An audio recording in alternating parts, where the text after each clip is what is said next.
But I'm particularly delighted today to be joined by the former political secretary to Tony Blair, John McTernan. John, thank you for coming in. Do you think it is possible to move seamlessly from government to opposition in this way?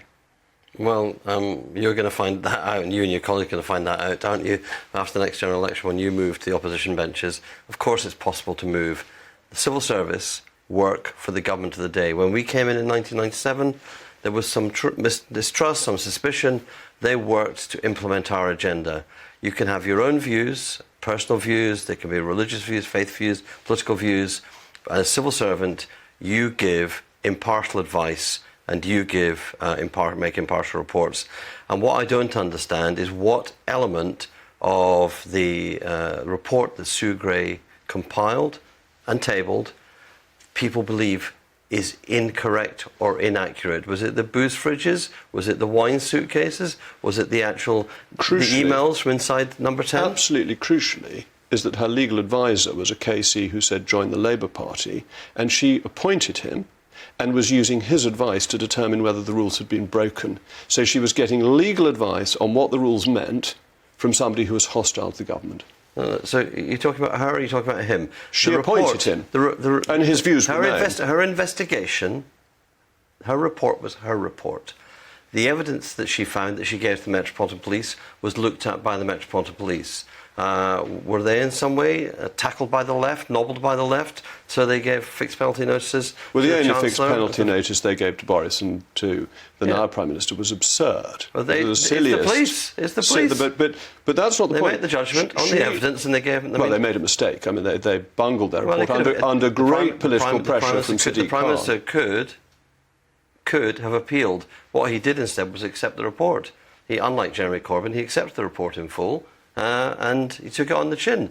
And then your party and the public decided there was something rotten in Number 10. It's all about the behaviour of the Prime Minister, the behaviour of his staff, the behaviour of the advisors, the culture inside Number 10 at a time when so many people were sticking to the rules. But the behaviour was all dependent on whether the rules had been broken, and who was arbitrating on those rules was a known supporter of the Labour Party who Sue Gray appointed to give her advice, and now she's gone off to be the advisor to the leader of the opposition, having defenestrated a Prime Minister.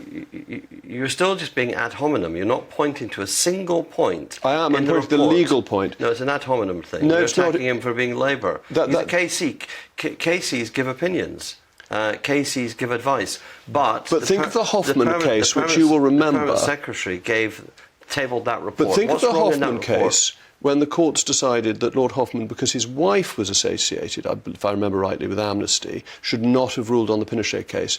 With legal advice and with legal opinion, it's very important to have the appearance of impartiality as well as the reality, isn't it? Isn't that within our Constitution?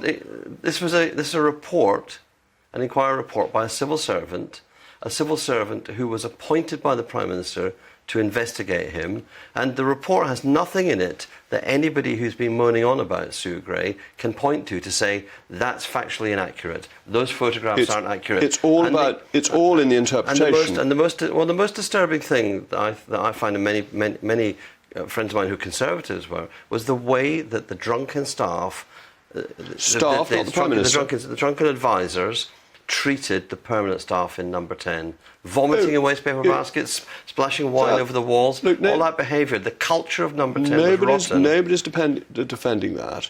But what is in question is Sue Gray judged in that report. She didn't just produce facts, she gave her view of what had happened.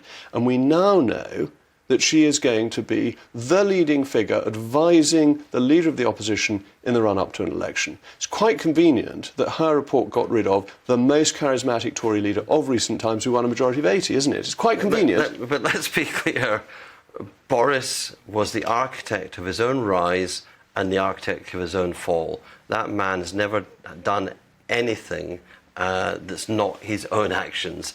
He had the culture. He was the king of misrule, the Lord of misrule, and the report. The thing is, the details of the reports, they were accepted by the Prime Minister. The facts were accepted. You can't say that Sue Gray changed the facts. The facts were the facts. But it's the interpretation that matters, and the interpretation was in her report and her decision to refer it to the police, because she was advised on the legal standing by somebody who was hostile to the government. But the whole thing fits together very neatly, and from the Labour Party's point of view, it gets rid of a leader you could not beat at the ballot box. If he came back, we'd beat him. I mean, the man's beaten himself. The problem you've got is the Metropolitan Police looked at the evidence and they made a police judgment. And you've had to say you think that's the wrong judgment. I mean, there's plenty of villains down South London who have the same attitude. Like, yeah, the cops got me, but the courts made the wrong decision. I mean, well, the process is the process. The PM could have appealed it. He didn't appeal it. He took it on the chin because I think he understood that what he'd done. It's hard to say the Metropolitan Police is covering itself with glory at the moment. But thank you very much, John.